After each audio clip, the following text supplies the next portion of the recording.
করবা, কি পরিমাণ অর্থের মালিক হলে তোমাকে যাকাত দিতে হবে, কি পরিমাণ ফসলের মালিক হলে তোমাকে ফসলের যাকাত দিতে হবে, ফসলের যাকাত দিতে হবে। তুমি একজন মাতুব্বার হিসাবে কিভাবে তুমি সমাজ পরিচালনা করবে, তুমি একজন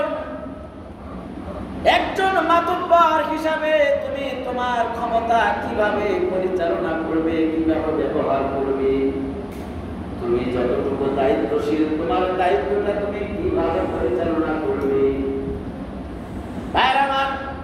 শুধু তাই নয়, তুমি রাষ্ট্রীয় পরিচালনার দায়িত্ব পেয়েছো, রাষ্ট্র কিভাবে পরিচালনা তুমি করবে এর প্রত্যেকটা বিধান আমার আল্লাহ কুরআনুল কারীমে দিয়েছেন। কি দিয়েছেন না?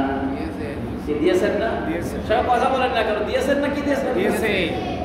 আল্লাহ পাক রব্বুল আলামিন বলেন, ওয়া মান লাম ইয়াহকুম বিমা আনজালাল্লাহু ফাউলাইকা হুমুল কাফিরুন।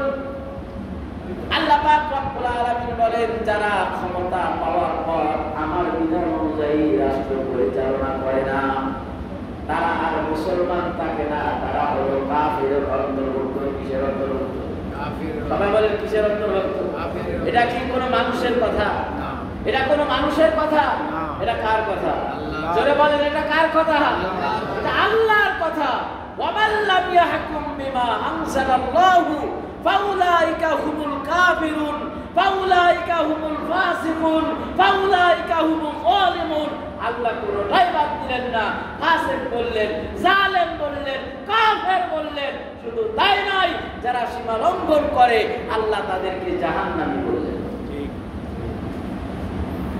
ওয়া আম্মা মান তাগা, যারা সীমা লঙ্ঘন করে, দুনিয়া আখিরাতের তুলনায় যারা দুনিয়াকে প্রাধান্য দেয়, দুনিয়ার জিন্দেগিকে প্রাধান্য দেয়, আখিরাতকে গুরুত্ব করে না, আখিরাতকে গুরুত্ব দেয় না, নামাজের গুরুত্ব দেয় না, পর্দার গুরুত্ব দেয় না, যাকাতের গুরুত্ব দেয় না, হজের গুরুত্ব দেয় না, জিকির আজকারের গুরুত্ব দেয় না, কোরআন তেলাওয়াতের গুরুত্ব দেয় না, অন্যকে ঠকায়, অন্যকে গালি দেয়, গালিগালাজ করে, গীবত করে, শিকায়েত করে, তহমত দেয়।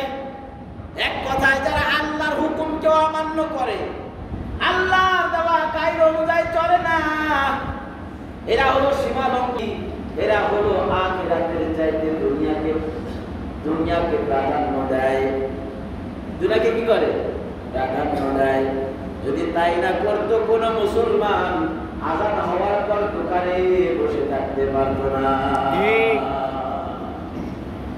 কোন মুসলমান দোকানে বসে থাকতে পারতো না। কোন মুসলমান এই উসরত দিয়ে নামাজ কামাই দিতে পারতো না। কাজের উসরত দিয়ে মুসলমান নামাজ কামাই দিতে পারতো না। মুসলমান বিভিন্ন উসরত দিয়ে নামাজ কামাই দেয়, স্থায়ী জান্নাত। সবাই জোরে বলেন সুবহানাল্লাহ, আওয়াজ করে বলেন সুবহানাল্লাহ। এই দুইটা আয়াতের মধ্যে আমরা দুইটা শিক্ষা পেলাম। দুনিয়াকে প্রাধান্য দেওয়া যাবে না, আখিরাতের তুলনায় সীমা লঙ্ঘন করা যাবে না, আল্লাহর হুকুম মানার বিপরীতে। আর আল্লাহর ভয়ে যারা গুনাহ ছেড়ে দেয়, আল্লাহর পক্ষ থেকে তাদের জন্য সুসংবাদ হলো তারা জান্নাতুল মাওয়ার মেহমান হয়ে যাবে।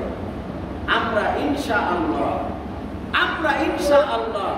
গুনার কাজ ছাড়বো, নেকির কাজ ধরবো। সবাই বলি ইনশাআল্লাহ। ইনশাআল্লাহ বলি আল্লাহু আকবার। সবাই বলি ইনশাআল্লাহ। ইনশাআল্লাহ আমরা গুনার কাজ হবে আখিরাতে। বলে বলেন কোনটা কি?